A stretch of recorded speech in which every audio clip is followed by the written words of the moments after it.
Mesdames et messieurs, téléspectateurs et lecteurs de différents canaux de diffusion du groupe national de presse La Nouvelle République, nous recevons à présent le ministre de la Communication et des Médias, porte-parole du gouvernement, M. Thierry Lézin-Mongala, pour le premier numéro consacré à la relance de l'édition magazine et pour vous éclairer sur les sujets d'actualité nationale. Bonjour, Monsieur le ministre. Bonjour. La majorité présidentielle vient d'accomplir un grand travail de campagne électorale avec des résultats retentissants, près de 95%. Quels ont été vos sentiments au lendemain de cette victoire écrasante de la majorité présidentielle dont vous en faites partie, Monsieur le ministre? Alors d'abord, ce n'est pas la victoire de la majorité présidentielle, c'est la victoire du président Denis Sassou Nguesso, candidat à sa réélection, et il s'avère qu'il a été soutenu par un certain nombre de groupements. D'un côté, les groupements politiques que vous avez communément appelés et qui sont dénommés majorité présidentielle, dans lequel ce groupement, il y a différentes formations politiques qui ont soutenu la candidature du président de la République avec comme matrice le Parti congolais du travail et tous les partis qui font partie de cette majorité présidentielle.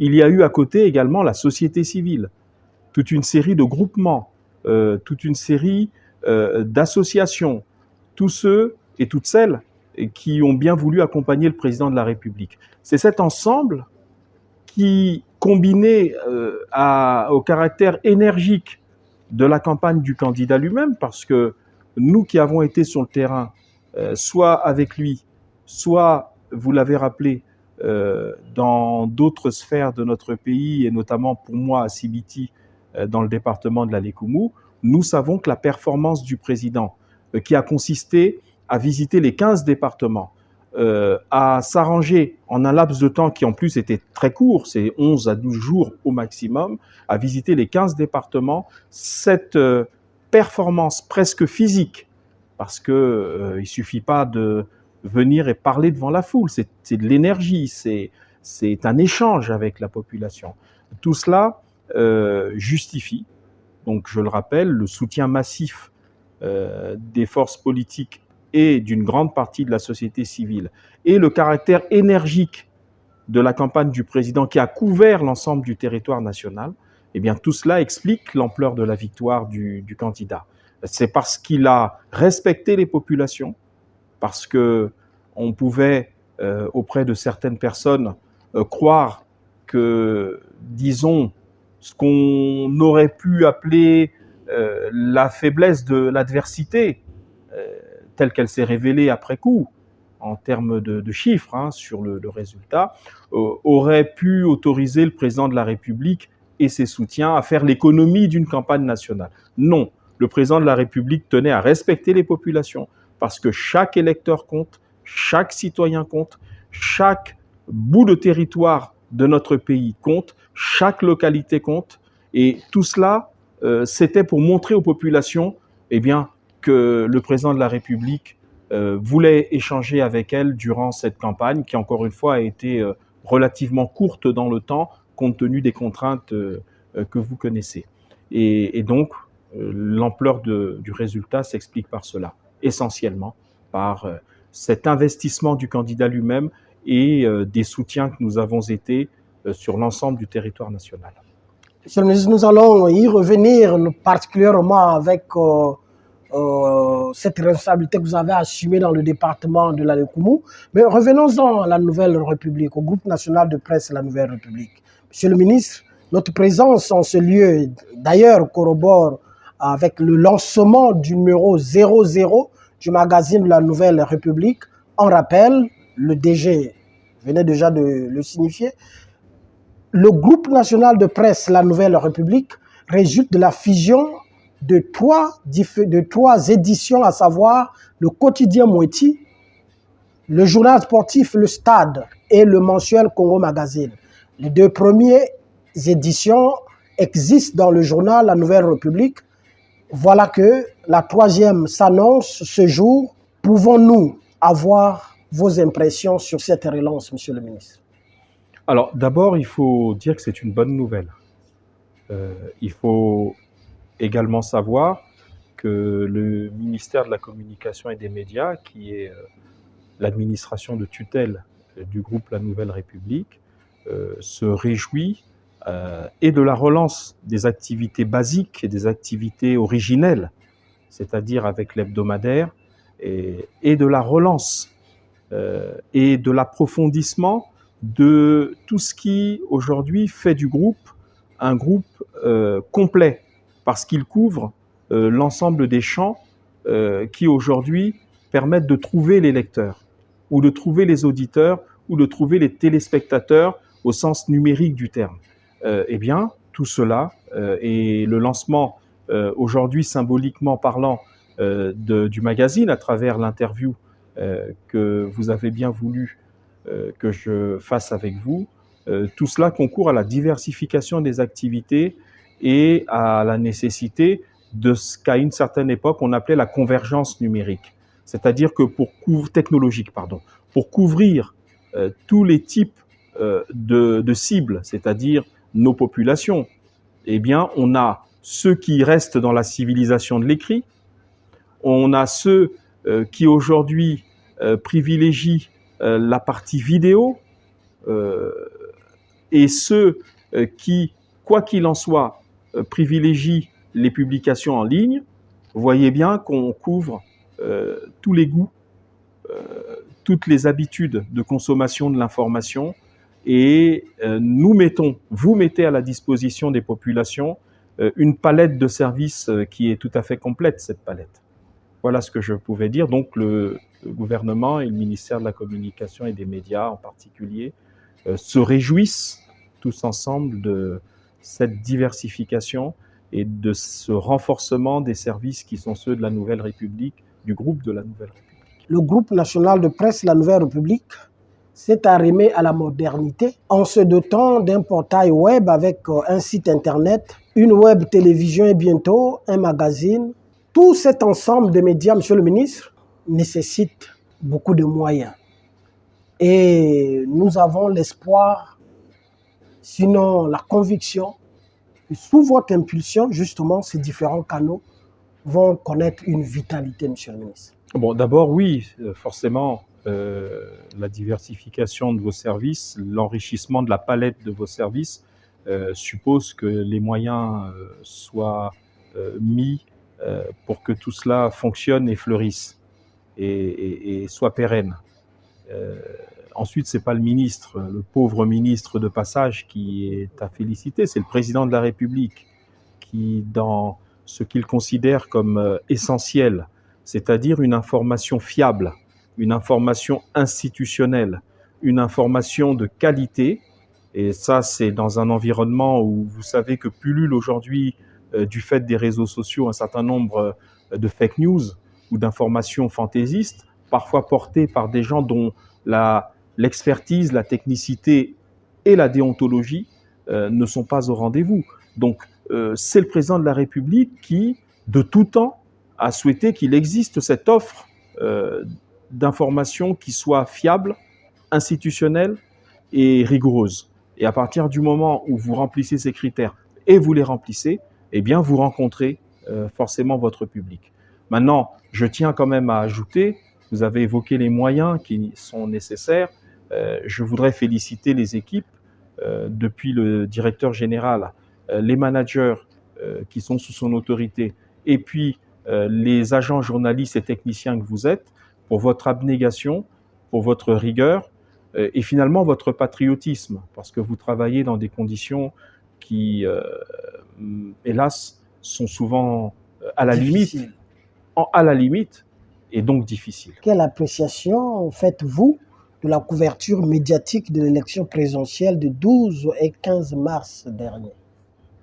Je crois que nous n'avons pas eu un retour négatif de la part ni des candidats qui étaient quand même les principaux acteurs, parce que un match se joue d'abord sur le terrain, et les acteurs qui jouent le match sont éventuellement les premiers soit à se féliciter de la qualité du match, la qualité de la pelouse, si je prends toujours l'image footballistique, et de la qualité de l'arbitre.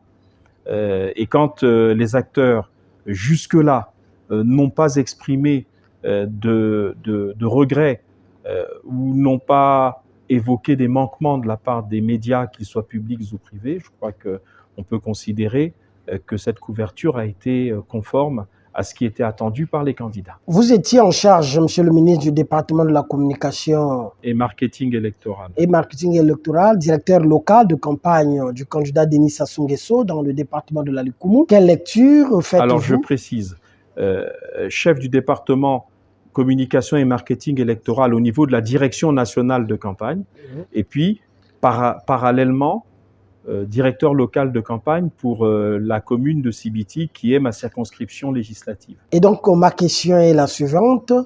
Quelle lecture faites-vous du pourcentage dans ce département? Je ne sais pas quel type de lecture vous souhaitez. Je vais simplement vous donner une idée précise du vécu que j'ai eu de la campagne. D'abord, c'était pour moi un exercice qui était le premier du genre. C'est-à-dire que j'ai été élu député à 3 reprises, une fois à Brazzaville et 2 fois à Sibiti, dont la dernière en 2022. Et jusque-là, en termes de campagne présidentielle, j'étais, on va dire, affecté par le candidat lui-même, le candidat président, à la portion nationale de sa campagne. C'est-à-dire qu'en 2009, 2016, 2021, et donc aussi 2026, j'étais en charge des questions de communication au niveau national du candidat. C'est donc pour moi la première fois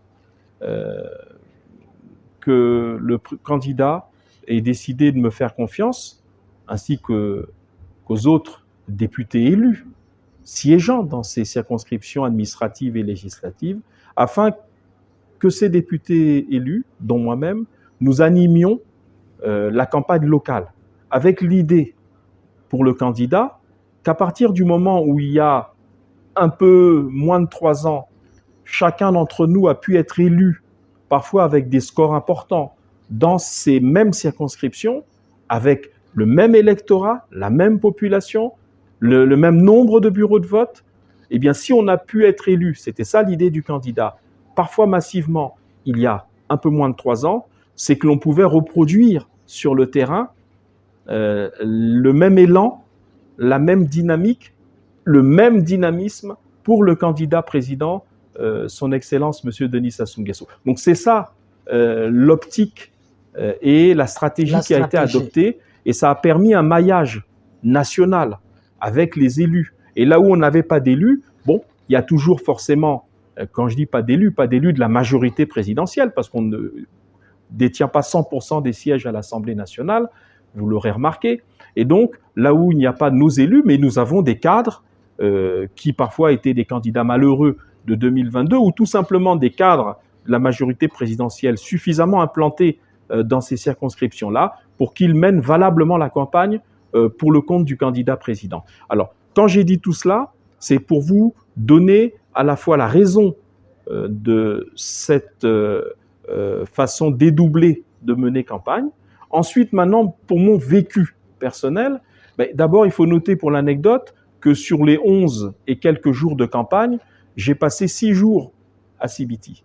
Donc, j'ai passé finalement la majorité du temps sur le terrain à Sibiti. Donc, quelque part, je réponds à votre question qui consistait à dire, mais oui, l'ampleur du score. L'ampleur du score, c'est un peu comme au niveau national, le candidat lui-même qui s'est investi partout sur le territoire. Le fait d'être, pour le député élu que je suis à Sibiti commune, le fait d'être très présent dans la circonscription, avec une équipe locale de campagne, elle présente en permanence, en attendant que je fasse moi les va-et-vient entre le niveau national, où j'avais fait le nécessaire pour que la communication nationale roule, pour qu'elle puisse ne pas avoir physiquement besoin de moi, même si avec le numérique, bien entendu, j'étais en contact permanent avec celles et ceux qui animaient la communication au niveau national. Bref, l'occupation du terrain au niveau de chaque circonscription, et notamment de Sibiti commune pour mon cas, justifie l'ampleur du score.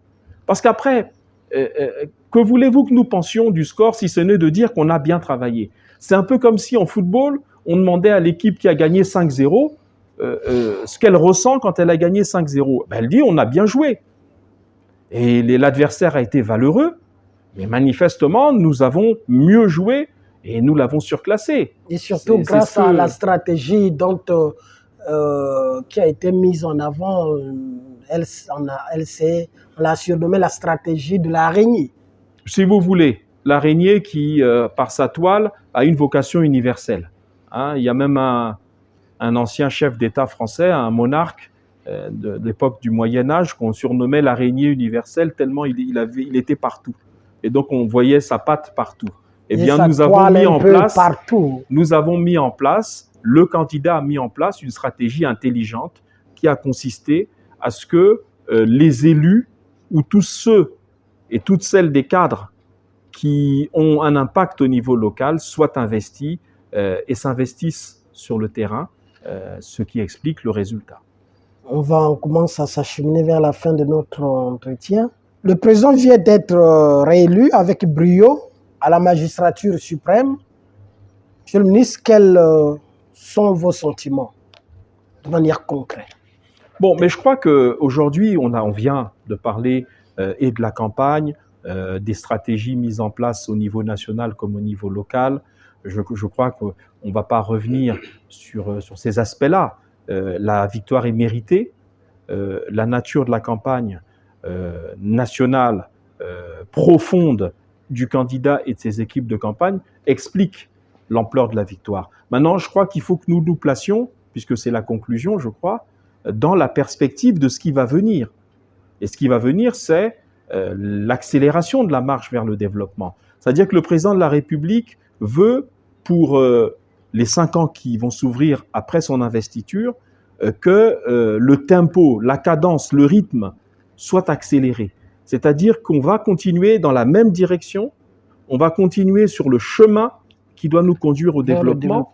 On va continuer la marche, simplement on va certainement la rendre plus rapide, accélérée. Accélérer, ce n'est pas qu'un slogan, c'est que sur les 10 grands objectifs contenus dans son projet de société, le président de la République va renforcer et permettre que les choses aillent plus vite pour que les populations, au terme des 5 prochaines années, touchent davantage du doigt encore qu'au cours des 5 dernières années dont le mandat s'écoule et va s'achever dans quelques jours, eh bien, que les populations sentent au cours du mandat qui vient les fruits de cette accélération. Et si je peux me permettre, puisque nous sommes dans le secteur des médias, le gouvernement qui sera mis en place dans quelques semaines aura pour vocation, dans notre secteur particulier, notre grande famille de la communication et des médias, à approfondir et à accélérer les réformes. Et accélérer les réformes, c'est accélérer, par exemple, parce que ça relève du gouvernement, c'est renforcer la gouvernance des acteurs que vous êtes en tant que médias publics. Renforcer la gouvernance, c'est vous donner plus d'autonomie, c'est probablement de faire évoluer les statuts, peut-être de renforcer peut-être, même certainement de renforcer la formation des journalistes, des techniciens et de tous les agents du secteur de la communication et des médias sous notre autorité. Je parle donc du secteur audiovisuel et écrit public. Et ça, ce sont les ingrédients sur lesquels nous allons, le prochain gouvernement, parce que c'est ce prochain gouvernement qui aura cette charge-là, ce prochain gouvernement va épicer un peu le plat de manière à ce que les choses soient davantage palpables. La gouvernance. Deuxième élément, le financement. Aujourd'hui, ce qui est le goulot d'étranglement le plus manifeste et en tout cas le plus difficile à combattre, c'est, et vous l'avez dit, l'information de qualité, les médias de qualité supposent quelques ressources. C'est donc de renforcer la capacité à développer ces ressources. Il y a 2 volets. Il y a un volet que je qualifierais de parafiscal, qui est celui de la fameuse redevance audiovisuelle, pour ce qui concerne les médias chauds. Eh bien, cette redevance audiovisuelle, le prochain gouvernement aura pour mission, et en tout cas c'est ce que je dirais à un éventuel successeur, aura pour mission prioritaire de la rendre accessible aux aux professionnels des médias et notamment des médias publics. Deuxième volet, l'autre aspect, c'est de renforcer le caractère capitalistique, que vous soyez dans le pôle public ou des médias privés, c'est la même chose, le caractère capitalistique des sociétés de médias que vous formez. En termes clairs, faire de vos médias des vraies entreprises, qui aient la capacité, et j'ai parlé de la gouvernance tout à l'heure, comme on la modifiera, il va falloir donc permettre que les médias que vous êtes, notamment du pôle public, vous puissiez accéder à des financements sur le marché financier, les banques, etc. Mais pour ça, il faut que nous modifions la gouvernance. Vous voyez, tout est lié. Ce volet nous paraît, et apparaîtra très probablement pour ce qui concerne le prochain gouvernement comme un des volets essentiels, clés de la modernisation des médias et notamment des médias publics. Voilà ce que je pouvais vous dire à ce stade.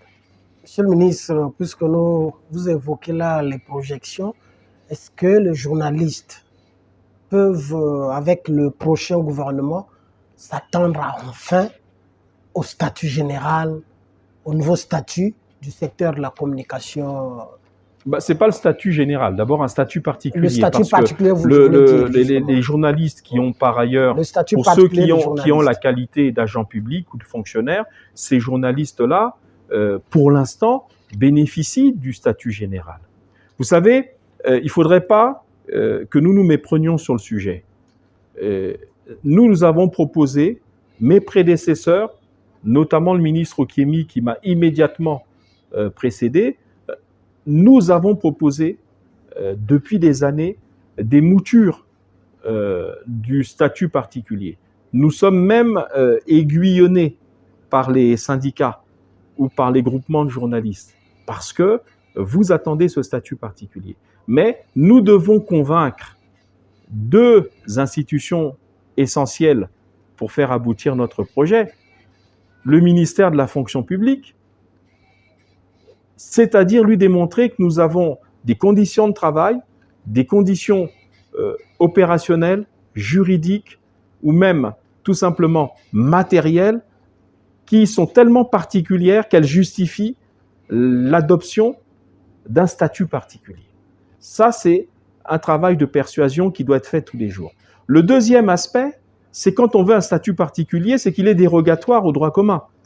On ne va pas faire un statut particulier qui va faire que les conditions financières, les conditions de carrière soient plus défavorables dans le statut particulier que dans le statut général. Sinon, c'est du masochisme, on se tire une balle dans le pied. Donc, il faut savoir que forcément, si on veut un statut particulier, ce sont donc des avantages complémentaires par rapport au statut général qui sont sollicités. Et donc là, il y a un gros ministère qui s'appelle le ministère des Finances qui doit effectivement, lui également, approuver l'idée que cela va alourdir la charge financière de l'État vis-à-vis des agents particuliers qui sont ceux du secteur de la communication et des médias. Vous voyez, donc, on est là-dessus, nous travaillons, le document a été à plusieurs reprises présenté. Alors, il faudrait que vous sachiez, d'autre part, qu'à chaque fois qu'il y a des changements de gouvernement, c'est comme si nous reprenions l'ouvrage à zéro.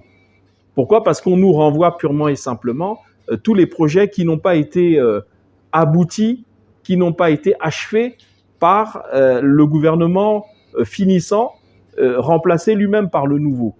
Et donc, nous allons nous arranger, ou en tout cas ceux qui vont animer le secteur de la communication et des médias pour les 5 prochaines années, ils vont s'arranger pour accélérer là également la marche pour que le plus rapidement possible, grâce aussi, parce qu'il faut le savoir, j'ai parlé des considérations en termes de conditions de travail, de statut, etc. Et puis j'ai parlé des incidences financières, grâce à l'éclaircie que nous avons obtenue, grâce à l'abnégation du peuple congolais, c'est qu'on a achevé un programme avec le Fonds monétaire, et donc peut-être que le nouveau gouvernement, celui de l'accélération de la marche, va arriver à un moment où les conditions financières, macroéconomiques, vont permettre que nous adoptions plus facilement ce statut particulier. Mais en tout cas, c'est un des principaux dossiers avec la redevance audiovisuelle et la modification de la gouvernance du secteur public. C'est un des dossiers principaux. Je reviens juste en arrière sur la gouvernance. Vous êtes aujourd'hui simplement des directions générales, rattachées au ministère de la Communication, et souvent sans personnalité juridique. C'est ça qui vous empêche de vous déployer et de déployer vos capacités dans le secteur lui-même. C'est-à-dire que vous ne pouvez pas aujourd'hui, monsieur le DG ne peut pas aujourd'hui aller voir une banque et dire à la banque, voilà mon plan de développement approuvé par le gouvernement. J'ai même signé avec le gouvernement un contrat de plan avec des objectifs qui ont été définis de manière conjointe. Maintenant, j'ai besoin d'un prêt ou d'une aide de trésorerie. Vous n'avez pas le droit. Vous n'avez pas le droit. Parce que vous êtes des directions rattachées sans personnalité juridique affirmée. Donc, aucune autonomie patrimoniale et financière. La preuve, vos budgets sont engagés par qui? Par le cabinet du ministre. Ce n'est pas une bonne chose. J'ai trouvé cette situation et nous travaillons avec le ministère en charge du portefeuille pour modifier cette gouvernance, comme cela a été fait pour l'imprimerie nationale, qui aujourd'hui est devenue une structure qui est capable, nous le souhaitons en tout cas, et je crois que j'entends le directeur général qui régulièrement me fait rapport, et qui commence à retrouver des couleurs. Et l'idée, c'est que nous puissions avoir pour les autres structures sous la tutelle du ministère, eh bien, la même évolution, c'est-à-dire une prise d'indépendance, une autonomie et une existence patrimoniale et financière. Donc ça, les juristes et les spécialistes du portefeuille public nous donneront les clés. Est-ce qu'on va vers des holdings qui vont rassembler tout cela? Parce que quand on parle du groupe national de presse, ça peut être aussi des synergies entre certains des acteurs dont nous parlons, Nouvelle République, Agence congolaise d'information, tout ça, ça se ressemble un peu. C'est un peu les différents moyens d'informer les populations. C'est un peu cousin tout ça, quelque part. C'est les médias audiovisuels qui, eux, sont un peu cousins là-bas. Radio, télé, tout ça, c'est un peu cousin. Mais les deux autres, Agence congolaise d'information et Nouvelle République, ça peut faire l'objet d'un cheminement commun, pourquoi pas une holding qui permettrait que les activités, en termes d'économie d'échelle, en termes de statut juridique, en termes de gouvernance, permettent d'avancer et permettent à ce groupe qui deviendra à ce moment-là très puissant, parce que l'Agence congolaise d'information, c'est le monopole de l'information instantanée et institutionnelle, fiable, avec des partenariats possibles avec d'autres agences de presse. Ce qui a été fait, le DG le sait. Deux, c'est donc la possibilité de faire avec l'État des contrats de plan et d'aller avec ces contrats de plan chercher des investisseurs, soit qui rentrent, pourquoi pas, dans le capital avec une participation qui peut être déterminée par l'État lui-même, qui est propriétaire de son portefeuille, ou alors, pourquoi pas, une autonomie telle que vous deveniez des entreprises d'État avec une marge de manœuvre plus importante. C'est ça que j'évoque quand je dis la modification de la gouvernance. Donc c'est un des gros chantiers, modification de la gouvernance, la problématique du financement, notamment avec la RAV et le reste, et puis tout ce qui est lié aux conditions de travail et au statut particulier qui est attendu depuis plus de 20 ans par le secteur. Je voudrais quand même souhaiter au personnel eh bien, une bonne reprise, une bonne poursuite d'activité, quel que soit l'acteur ou les acteurs politiques, gouvernementaux qui seront placés à la tête de notre secteur et nos sous-secteurs, eh bien, souhaiter que les personnels continuent à bien travailler, continuent avec cette énergie, cet enthousiasme et cette motivation.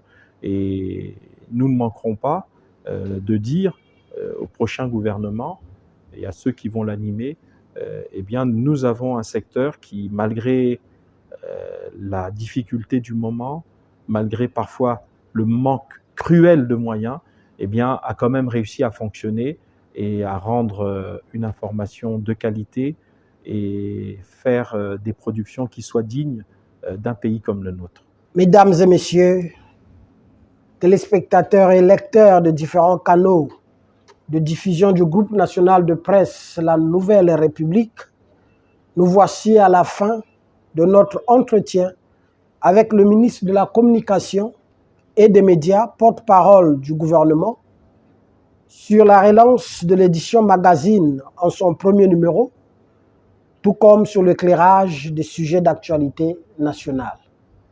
Merci beaucoup.